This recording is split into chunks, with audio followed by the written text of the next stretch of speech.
இந்த உலக சுற்றுச்சூழல் தினத்தில் நாம் அனைவரும் மரக்கன்று நடணும். நாமோ நடலாம், இல்லை மற்றவங்களோடு இணைந்து மரக்கன்று நடலாம். நிறையா தன்னார்வ தொண்டு இயக்கங்க ஆங்காங்கே நம்ம பல்வேறு நிகழ்ச்சிகள் வச்சு மரக்கன்று நடத்துகிறாங்க. மரக்கன்றை வச்சு நடுறது மட்டும் முக்கியம் இல்லை, அந்த மரத்தை பாதுகாத்து ஒரு குழந்தைய உலகத்துக்கு பூமி கொடுக்குற மரம். அதுதான் ஒரு மரம் நட்டால் 1,00,000 பேத்துக்கு அன்னதானம் செய்வதற்கு சமம்னு சொல்லுவாங்க.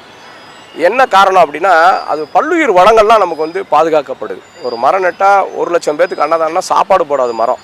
பல்லுயிர் வளங்களுக்கு பாதுகாப்பு. இப்போ ஏரிகளில் மரக்கன்று வருது, அது ஏரிகள் பறவைகள் வருது, வெளியூர்லேருந்து இடம்பெயர்ந்த பறவைகள்லாம் வருது. இந்த பறவைகளுக்கெல்லாம் ஒரு கூடாரமாக விளங்குது, நிழல் தருது. இப்போ நாங்கள் கூட இப்போ வர்ற இன்னும் ஒரு 2 மாதத்தில் மாமன்னர் அசோகர் கொண்டு வந்த புளிய மரத்தை நம்ம ஹைவேஸில் நடலாம்னு ஒரு திட்டத்தை அமல்படுத்துறதுக்கு நாங்கள் எங்களோட தன்னார்வ இயக்கங்கள்லாம் இணைஞ்சு நாங்கள் பண்ணலாம்னு ஒரு ஐடியா வச்சுருக்கோம்.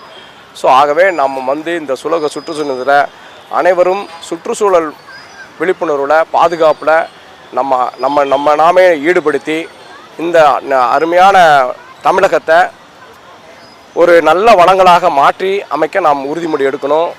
மரம் வளர்ப்போம், மழை வருவோம், சுற்றுச்சூழலை பாதுகாப்போம், சுகாதாரத்தை பெறுவோம், செயற்கையை விரட்டி அடிப்போம், இயற்கையை வரவழைப்போம் என்று இந்நாளில் நான் தெரிவிச்சுக்கிறேன். நன்றி, வணக்கம்.